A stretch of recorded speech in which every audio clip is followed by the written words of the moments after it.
Right now, if you want privacy, you just close a door. Maybe you lock it, maybe you put in earbuds for good measure. You have a room that's yours, a bathroom that's yours, a phone screen angled away from everyone else in a 5-foot radius. Privacy, for you, is basically a given. It's boring. It's assumed. Nobody thinks twice about shutting a door. Now rewind that. Rewind it thousands of years. Take away the door. Take away the room. Take away the entire concept of personal space as something you're even allowed to expect. Because for most of human history, privacy wasn't boring and assumed, it barely existed at all. And once you actually look into how people lived, you start to wonder how anyone got anything done, personal or otherwise, without everyone else in the tribe watching. So today we're answering the question properly. Did ancient humans have privacy? And if they didn't, how did they survive the sheer lack of it? Let's start with the basics, where people actually slept, because that tells you almost everything about how private life used to be. Picture a cave. Not a fancy multi-chamber cave with separate wings like some kind of prehistoric mansion. A single, shared space, usually centered around one fire, because fire meant warmth, light, and protection from whatever was lurking outside in the dark. That fire was the one heat source for everyone, which means everyone slept near it, which means everyone slept near each other. Parents, children, extended family, sometimes multiple families crammed into one shelter for safety in numbers. There was no guest room. There was no just going to my room for a bit. There was one space, and you existed inside it alongside everyone else all the time, whether you liked their company or not. And this wasn't just a temporary phase early humans grew out of once they figured out architecture. This pattern held for an enormous stretch of history. Long after caves, when humans moved into huts, tents, and early permanent houses, the one-room setup barely budged. Multiple generations under a single roof, everyone visible to everyone was the standard, not the exception. The idea of assigning separate rooms to separate people is actually a shockingly recent invention when you zoom out on the full timeline of human existence. So if you're imagining some early human quietly slipping away to have a private moment to themselves, you can drop that image immediately. There often wasn't anywhere to slip away to. The tribe was the unit. The group was the default state of being. And solitude, rather than being a peaceful little luxury, could actually be dangerous. Wandering off alone meant leaving the fire, leaving the protection of numbers, exposing yourself to predators, rival groups, or the elements. In a lot of early human contexts, privacy wasn't just unavailable. It was actively unsafe, which flips the whole framing on its head, doesn't it? We think of privacy as this basic human right we're owed, but for the vast majority of our species' existence, group visibility wasn't a design flaw to be complained about. It was survival strategy. You watched each other. You were watched in return. That constant mutual visibility was the reason people stayed alive long enough to complain about anything at all. Okay, so sleeping arrangements. Check, no privacy there. But what about the more delicate matters? Bathroom habits, personal hygiene, anything involving your body that modern humans consider deeply, non-negotiably private. This is where things get uncomfortable to think about, in the best possible way for a video like this. For a huge stretch of history, going to the bathroom wasn't a private act at all. In a lot of ancient and early societies, people relieved themselves outdoors, communally, often within clear view of others, because there simply wasn't infrastructure built around hiding the act. Even once civilizations developed proper sanitation systems, the results might surprise you. Ancient Rome had public latrines, long stone benches with holes cut into them, side by side, no partitions whatsoever, where multiple people sat and did their business simultaneously while chatting. Not awkwardly avoiding eye contact the way you might in a modern public restroom stall, actually sitting shoulder to shoulder, holding conversations, treating it as a completely normal social setting rather than something requiring privacy at all. Try to imagine that today. Imagine sitting in a public bathroom, no walls between stalls, casually catching up with a coworker while doing your business, both of you totally unbothered. It sounds absurd to modern ears, borderline horrifying to some people, but to the Romans, it wasn't a big deal in the slightest. Privacy around bodily functions simply wasn't part of their cultural framework the way it's baked into ours today. And Rome wasn't unusual here either. Public bathing was one of the biggest social activities in the ancient Roman world, and it worked the exact same way. The famous Roman baths weren't private little tubs behind closed doors. They were enormous communal pools where hundreds of people soaked, chatted, gossiped, discussed business deals, and socialized, all completely naked, all in full view of everyone else in the building. It wasn't sneaky or scandalous. It was simply Tuesday afternoon. Similar communal bathing traditions show up across huge stretches of history and geography. Public bathhouses in the Ottoman Empire, communal hot springs in Japan, shared washing areas in villages across countless cultures. The idea that your naked body should be hidden away from everyone except maybe a romantic partner is, again, a specific cultural rule rather than some built-in universal instinct. That's actually a pattern worth sitting with for a second. A huge amount of what we consider obviously private isn't some universal human instinct. It's culturally constructed, meaning different societies drew the line between public and private in wildly different places depending entirely on their norms, their architecture, and their available resources. And it wasn't just bathing and bathrooms. Medical care for most of history was an almost entirely public affair too. Childbirth, for instance, was rarely a private event the way it typically is now. In a lot of historical communities, a woman giving birth would be surrounded by female relatives, neighbors, and a midwife, all packed into one room, sometimes taking turns holding her hand or offering advice, with very little regard for what we'd now consider a private medical moment. Surgery, when it existed at all in any organized form, was frequently performed in front of spectators. Early hospitals in some eras even sold tickets to watch operations, treating a person's surgery as a form of public entertainment rather than a private, dignified procedure. Illness itself was often a communal event. Neighbors dropping by uninvited to check on a sick household member, extended family crowding into a small room to keep vigil, the entire street sometimes aware of exactly what ailment was going around and who currently had it. The notion that your medical situation is yours alone to know about, something you get to disclose selectively and on your own terms, is another remarkably modern courtesy that most humans throughout history never had the option of expecting. Now let's talk about something even more intimate, romantic and physical relationships.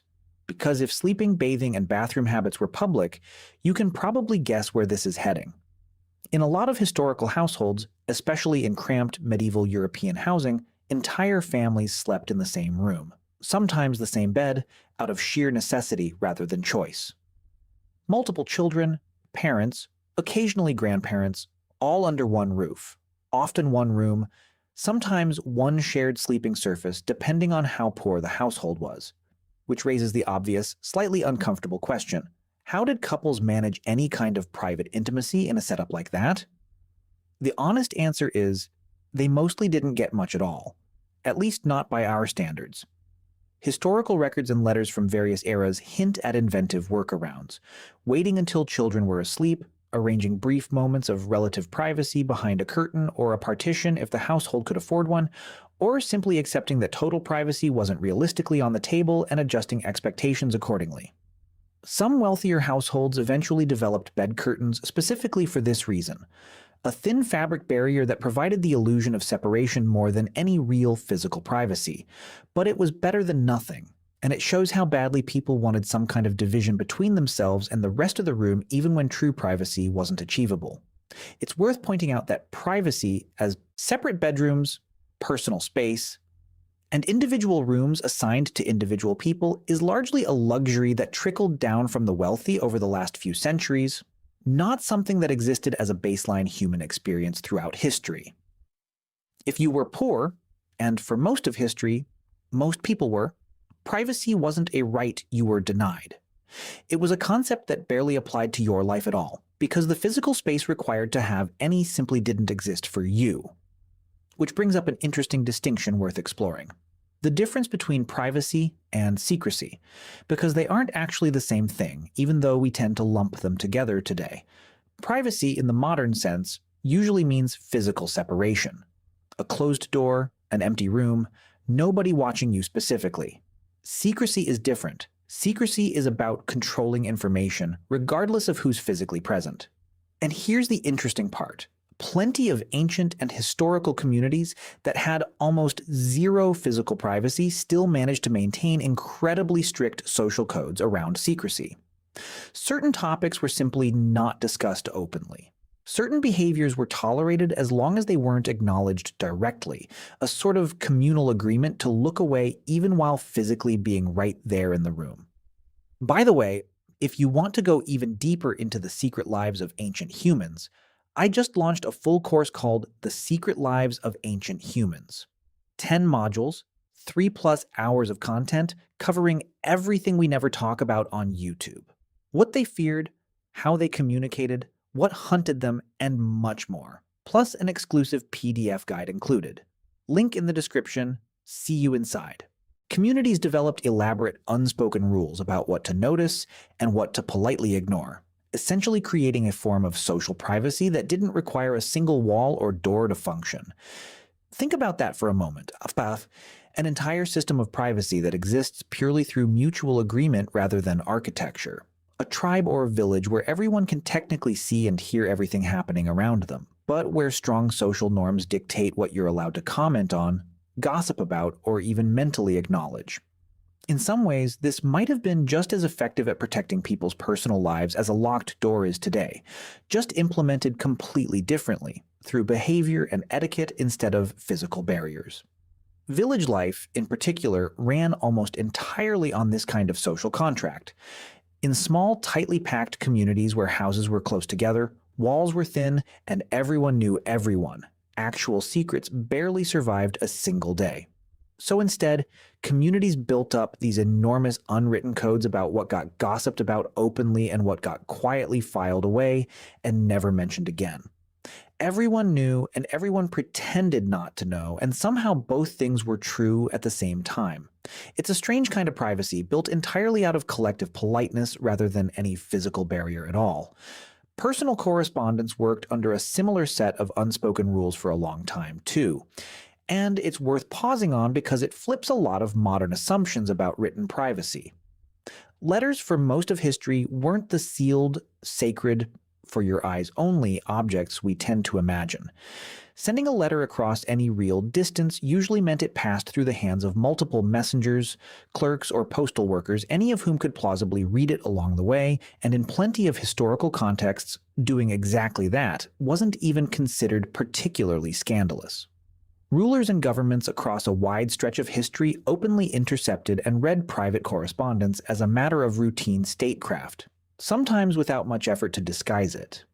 Wax seals on letters weren't primarily decorative. They existed specifically to make it obvious if a letter had already been opened and read by someone along its route, which tells you plainly that people expected tampering as a normal possibility rather than a rare violation.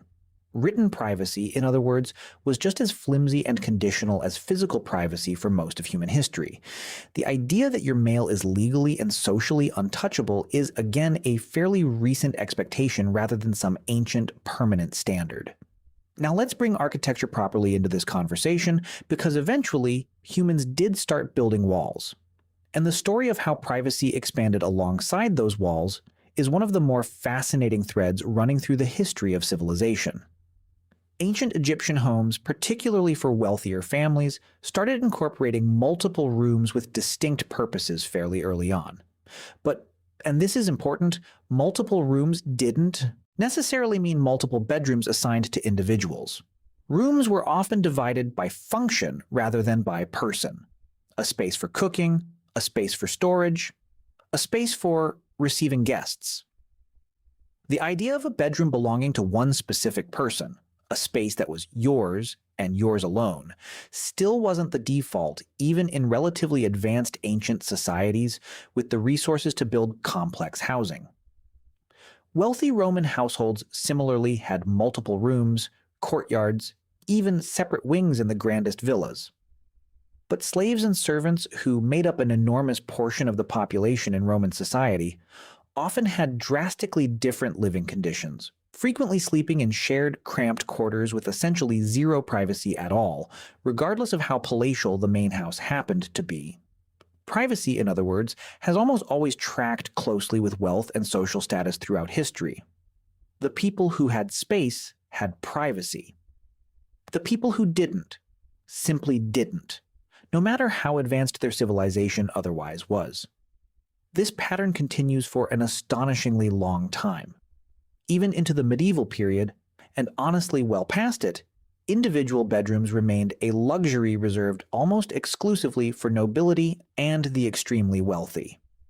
Ordinary households, which again represented the overwhelming majority of the human population at any given point, continued sharing sleeping spaces, sometimes sharing beds between multiple people, well into eras you'd probably assume were far more modern and developed than they actually were on this specific front.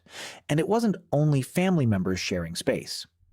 For centuries, servants in wealthy households often slept just outside their employer's bedroom door, or even on a small cot at the foot of the bed, ready to be summoned at any hour of the night.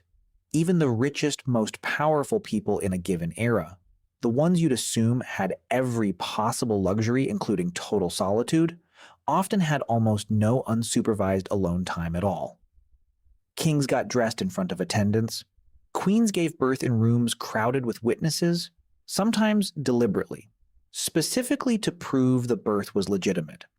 The higher up the social ladder you climbed in certain periods of history, the less physical privacy you actually had because your entire existence became a kind of public performance that needed constant witnesses.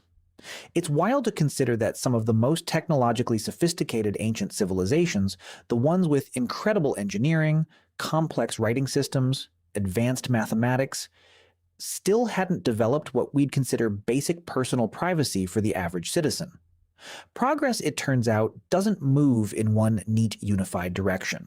Societies can leap forward in astronomy and irrigation while staying almost completely stagnant on something as fundamental as having a room to yourself. The French royal court under certain kings took this public life idea to an almost absurd extreme.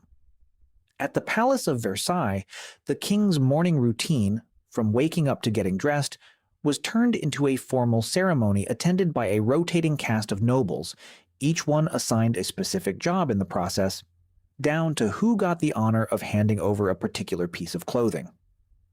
Meals were sometimes eaten in front of an audience of onlookers who gathered specifically to watch royalty chew. Even death wasn't private. A monarch's final moments were sometimes attended by a packed room of officials and family, partly for ceremonial reasons and partly to prevent any later dispute over what exactly happened in the room. If the most powerful person in an entire country couldn't get a private moment to put on his own socks, it puts your closed bedroom door into a slightly different perspective. So when exactly did privacy, as we understand it today, actually start becoming normal? A lot of historians point toward the growth of the middle class alongside urbanization and industrialization as the real turning point. As more people gained enough wealth and stable housing to expand beyond single-room living, the physical infrastructure for privacy started spreading beyond just the aristocracy.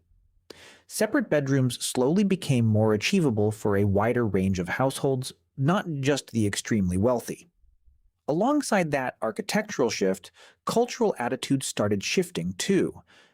Ideas about individualism, personal identity, and the value of solitude started gaining more cultural weight, especially from the 18th and 19th centuries onward, feeding back into a growing demand for private space that hadn't really been treated as a priority before.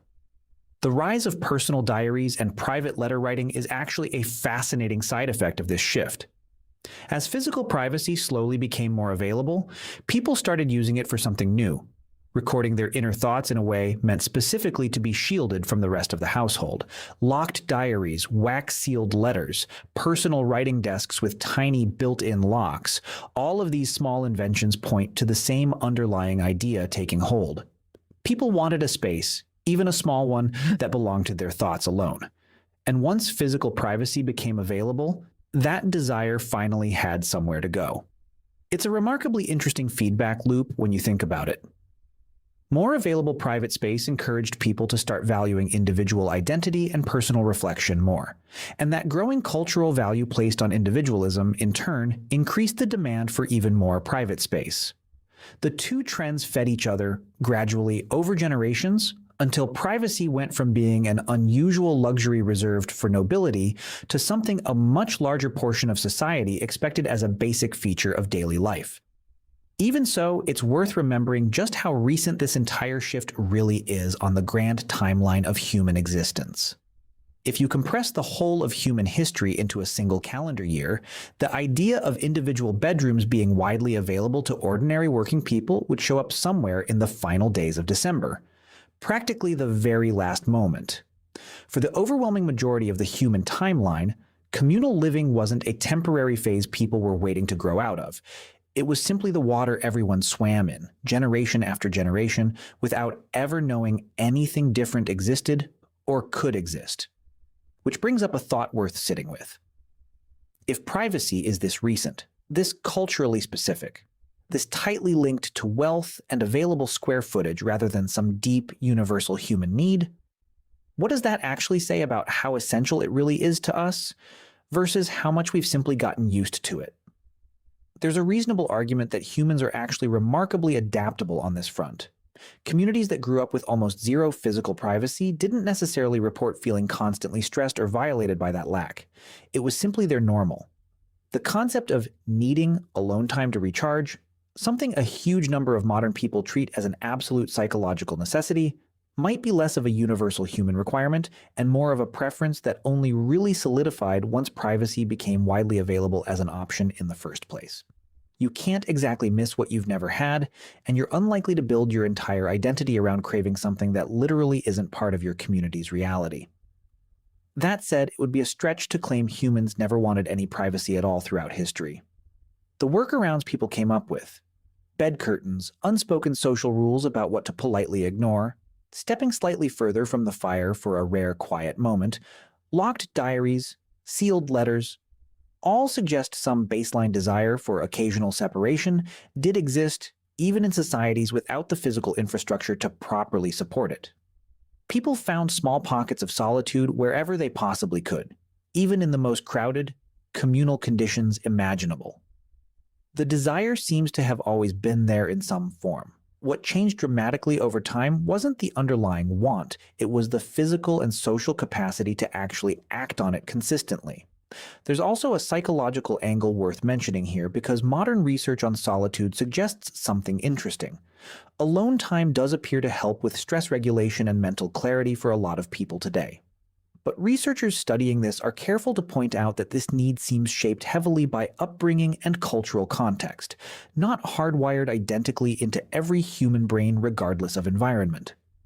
Someone raised in a densely communal household, surrounded by extended family from birth, often reports far less craving for solitude than someone raised in a culture built around individual bedrooms and personal space from childhood, which suggests, again, that a lot of what feels like a deep biological need for privacy is really a learned expectation, shaped by whatever environment happened to raise you. Here's a detail that tends to surprise people once they hear it. Even today, in the modern world, privacy still isn't the universal global standard you might assume it to be from inside a country where separate bedrooms are considered completely normal. In a lot of regions around the world right now, multi-generational households sharing rooms and beds remains extremely common, whether due to cultural values around family closeness, economic necessity, or simply available housing stock in dense urban areas. What feels like an obvious, non-negotiable basic human right from one cultural vantage point is, elsewhere on the planet, a completely optional, sometimes actively undesired arrangement, because plenty of cultures place a much higher value on family closeness and communal living than on individual separation. Even within wealthy, highly developed countries, there are entire categories of modern life that quietly strip privacy right back out again, and almost nobody questions it. College dormitories cram young adults into shared rooms with paper-thin walls. Military barracks eliminate personal space almost entirely on purpose, treating communal living as part of the training itself. Hospitals put patients in shared rooms separated by nothing but a thin curtain, echoing those medieval bed curtains in a way nobody really notices. Even open-plan offices, one of the most common modern workplace designs, strip away visual privacy in the name of collaboration and efficiency. which suggests that even now, with all our technology and wealth, privacy remains something we grant ourselves selectively, in specific contexts, rather than some fixed universal constant we've permanently secured for good. Prisons and workhouses in earlier eras leaned the opposite direction entirely, using the total removal of privacy as a deliberate form of control rather than an accident of circumstance. Shared cells, constant supervision, no locked doors of your own, no moment free from a guard's line of sight. The absence of privacy wasn't incidental in these settings, it was the actual mechanism of punishment, which is a useful reminder that privacy and power have always been tangled together. Having your own space has often been treated less like a basic human need and more like something you earn, or something that gets stripped away from you the moment a society decides you don't deserve it anymore. Which means privacy was never really a fixed universal endpoint that all of humanity was steadily marching toward the entire time. It's more like a cultural dial, one that gets turned up or down depending on wealth, architecture, available space, and, maybe most importantly, what a given society has actually decided to value at any particular point in its history. So let's bring this back around to you, sitting here right now, probably in a room with a door you could close if you wanted to, maybe already having done exactly that before starting this video. That door isn't some ancient birthright quietly handed down to you by your ancestors. It's an extremely recent development, a genuine luxury by almost any historical standard, one that took thousands of years of shifting architecture, gradually spreading wealth, and slowly evolving cultural values to fully materialize into the ordinary, unremarkable thing it feels like today. For nearly the entire span of human existence, people lived, slept, bathed, argued, ate, and yes, even handled their most intimate and physical needs in full view of family, neighbors, and sometimes complete strangers without a shred of the privacy you casually take for granted every single day without a second thought.